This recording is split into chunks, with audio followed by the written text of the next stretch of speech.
Bonjour, bienvenue à toi aujourd'hui, bienvenue à toi en cette belle fête du Saint Frère André. Et si vous me permettez, les gens du Québec, je vais parler aujourd'hui un peu du Saint Frère André, parce que on a des amis au Message Lumière depuis l'Europe, depuis l'Afrique, Madagascar, l'île de la Réunion particulièrement, des gens des États-Unis, des gens d'ailleurs qui peut-être ne connaissent pas le Frère André, mais c'est toujours agréable d'entendre parler d'un saint. Cet homme tout simple, tout pauvre est né en 1845 au Québec, au Mont-Saint-Grégoire, et il est décédé en 1937 à l'âge de 91 ans. Il avait une famille pratiquante et très très jeune, il s'est retrouvé orphelin. Il savait à peine lire et écrire et comme adolescent, il est allé aux États-Unis pour essayer de gagner sa vie dans les filatures de coton. Mais à l'âge de 22 ans, il est revenu au Québec. Et là, le curé de sa paroisse l'a aidé à entrer dans la communauté des Pères Sainte-Croix, où il y avait aussi des frères. Et il a été frère convers chez les Pères Sainte-Croix. On lui a donné l'office d'être portier et d'être infirmier aussi. Comme portier, il accueillait les gens bien simplement. Il priait avec eux autres. Frère André, c'est un grand priant. C'est un bâtisseur, c'est un homme rassembleur, mais c'est aussi un grand priant. Et il disait, dans la prière, on parle à Dieu comme à un ami. On se complique pas la vie, on lui parle comme à un ami. Et il disait, la porte du ciel, c'est le cœur de Jésus. Mais la clé pour entrer au ciel, c'est la prière et l'amour. Un grand priant qui faisait passer toutes ses intercessions par le cœur de Saint Joseph. Et quand on disait, mais frère André, vous avez accompli des miracles, il disait, non, c'est pas moi j'en fais pas de miracles. C'est Saint Joseph qui les fait. Quand il était à l'infirmerie, il allait visiter les malades, évidemment, et avec chacun d'eux, il faisait toujours une prière avant de quitter le malade. Ça pourrait nous parler, ça, quand on va voir des amis qui sont malades, faire une prière avec eux avant de les quitter. Il faisait cette prière, puis il faisait une petite onction avec de l'huile d'olive qui brûlait devant sa statue de Saint Joseph. Mais très bientôt, c'est arrivé que au collège Notre-Dame, il venait de plus en plus de personnes aux portes pour parler avec le frère André, lui confier des intentions. Alors on lui a demandé de traverser la rue et d'aller sur la chapelle qui était sur le flanc du Mont-Royal. Et encore une fois, c'est devenu très vite trop petit. Alors, en 1908, on a commencé à construire ce qui a été aujourd'hui l'oratoire Saint-Joseph. Et en 1917, 7 ans seulement après, il y avait toute la crypte de l'oratoire qui était là, qui pouvait accueillir 1000 personnes.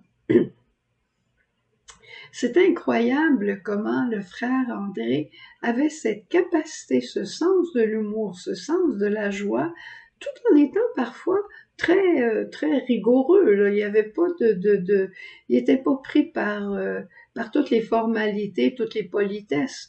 Un jour, une dame, on raconte, il y a tellement d'histoires avec lui, on raconte des gens montaient l'escalier à pied, il y en a d'autres qui montaient à genoux les escaliers, il y avait une dame qui a fait ça parce qu'elle allait prier pour avoir un enfant. Et quand elle est arrivée en haut, elle s'est retrouvée face à face avec frère André. Il l'a regardé, puis avant qu'elle puisse exprimer à frère André ce pourquoi elle faisait son pèlerinage, il lui a simplement dit, mais il dit, madame, ça n'a pas de bon sens pour vous, une femme enceinte, de monter les escaliers comme ça à genoux, allez-vous-en chez vous, puis faites attention à vous, vous êtes enceinte. Et effectivement, elle l'était. On voit à l'oratoire quand on y va des béquets, toutes ces choses-là là, qu'on retrouve de tous les miracles qui ont été accomplis.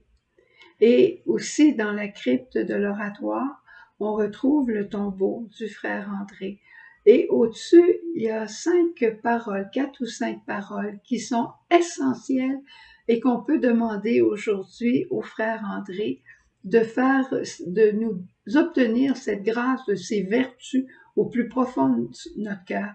C'était lui qui disait, les gens viennent souvent me demander des miracles, un travail, ils viennent de me demander une guérison physique, ils viennent me demander d'avoir des enfants. Mais il n'y en a pas beaucoup qui me demandent l'humilité, puis c'est pourtant si important.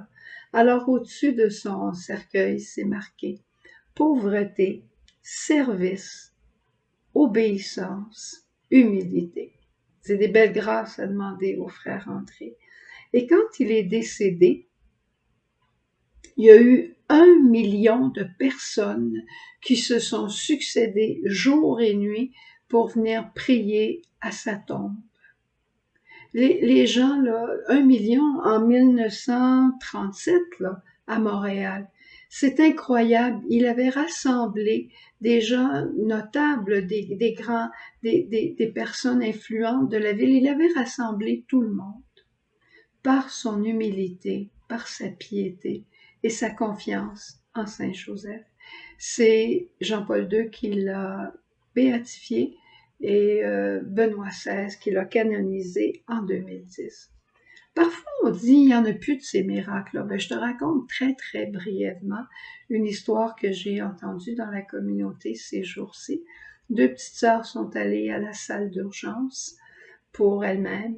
Et pendant qu'elles attendaient, tu sais les heures d'attente qu'il y a dans nos urgences au Québec, et bien pendant qu'elles attendaient, elles ont rencontré quelqu'un qui était vraiment très, très blessé. Et très blessé physiquement, qui était en fauteuil roulant. Et j'en dis pas plus, là, parce qu'il peut y avoir des gens de la région, mais qui étaient très, très blessés. Ils ont prié avec lui, ils ont échangé avec lui. Et quelques heures après, et même le lendemain, tout le monde a dû retourner à l'urgence et ils l'ont retrouvé. Il était debout et il remerciait les sœurs et il leur a dit, plus vous étiez en train de prier, plus je me sentais mieux. Et c'était évident.